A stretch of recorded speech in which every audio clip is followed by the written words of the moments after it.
Hi guys, welcome back to my YouTube channel, the Manual Lens, back again with another video. Before we even start, please subscribe to the channel, hit that like button, and you know, share the video if need be. So today we're going to talk about Sony.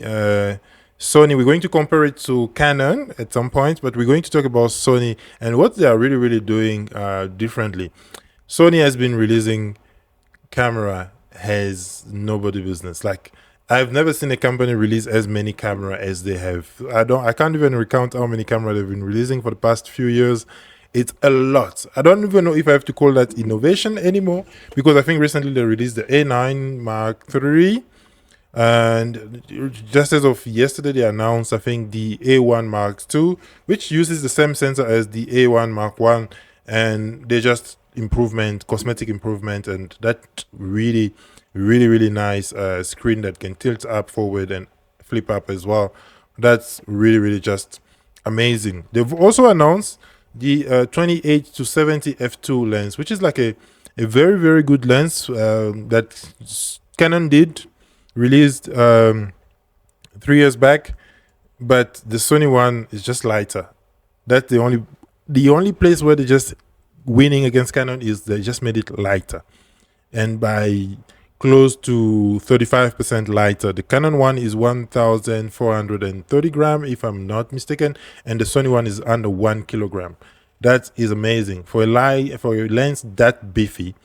It's really good. I was watching the CVP review about that lens. I watched the Gerald Landan one as well, and Manny Ortiz as well, and I was also watching the Petapixel one, because all those people are really good. So I'll put some clips, especially from CVP, and also mention them as the source of that lens. So it's a very beautiful lens, and that's like one of the reasons why I'm starting to consider moving to Sony. And one of the only reason is because of what Sony gives you in terms of ability to create beautiful work for pretty affordable. They should I say the Toyota of camera companies, or the Hyundai or the Kia, because they just keep on giving. To be honest, a company that really keeps on giving is Sony, because they have everything that you need as a company right now. They started the mirrorless craze. To be honest, I think they were some of the first company to really start releasing mirrorless camera, and now nobody believed that it would work. That's why Canon released its first mirrorless camera very late, for example. That's why Nikon released this very late. We're not talking about Fuji, because Fuji released its first mirrorless camera in 2014, if not 13. But Sony didn't really do a lot of DSLR. They just went straight to mirrorless camera. They did one or two here, and we know that a lot of company uses Sony. A lot of company use Sony technology, especially in terms of the sensor technology. You'll find that some of our phones that we do have here, some of our Samsung has a CMOS sensor, and the CMOS sensor is a technology that I think was developed by Sony. The lens ecosystem. This is one thing that really Sony was one up against any other camera brand. And Nikon is pretty open. Panasonic is also Lumix is pretty open as well. But the number of lenses, third-party lenses that you get for the E-mount, just unbeatable. And that is a reason why you see a company or a manufacturer release a camera. They always do release that in E-mount first. You will see that even the Chinese, they release in E-mount first. And for Sony, it really works good as a company, because it allows them to have more customer coming to them very easily, because the entry barriers are very low.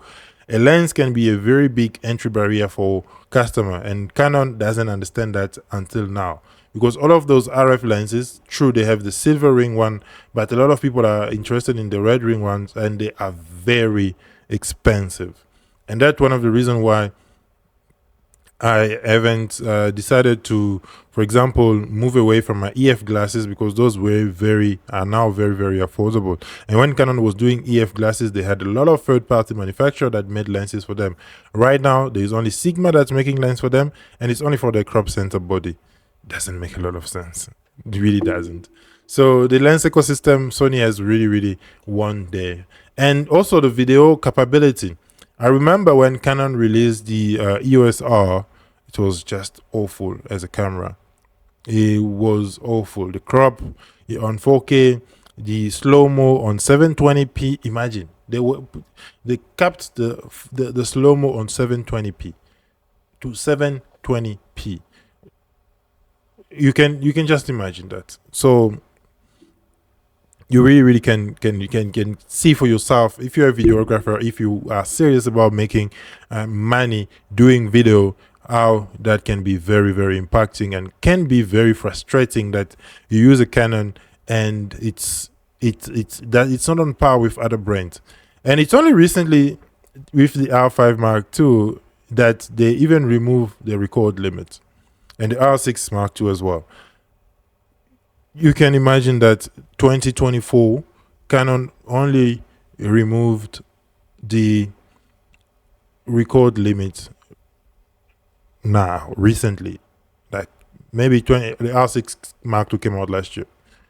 It can make you think, and I love Canon. I'm not gonna lie, I love Canon. I have a few Canon camera here, and I wish they can upgrade. I made a video about this. Please go watch it as well.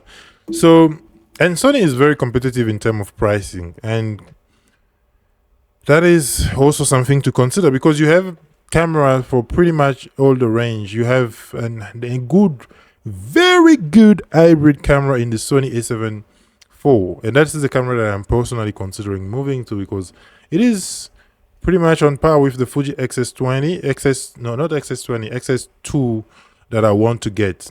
The megapixel count as much as different, but it's full frame. Some of those little improvements, the lens, the ability to find lenses very easily. One of the lenses that I'm eyeing, I'll buy that camera and buy one lens. It's going to be the Tamron 35 to 150. And that will be it. That will just be the only lens that I can use for pretty much everything from YouTube videos to photography to videos outside.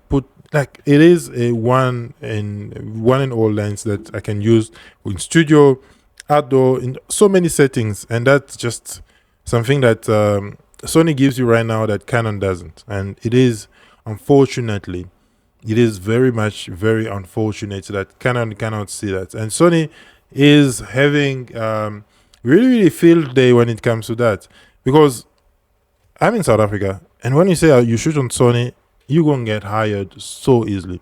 Obviously, if you say you shoot on Canon as well, makes you repeatable and makes people have brain kind of how can I put it, loyalty to those brands, because they are brand awareness. Actually, people have huge brand awareness when it comes to Sony and Canon, especially Canon in South Africa. So Sony has made really stride right now that I think possibly for me they are the market leader when it comes to camera technology, because all the other brands can't even compete with that. I think it's a manufacturing power that they have. They have a lot of ability to bring new product very easily and very quickly, and they've really been at the forefront of that. So all the other brands are just playing catch up, and that is what hurting them. And that's why personally I'm also starting to consider moving to Sony. I never really thought I would say that, but yes, I am considering moving to Sony for the best. All right guys, I'll see you in the next video, and peace out.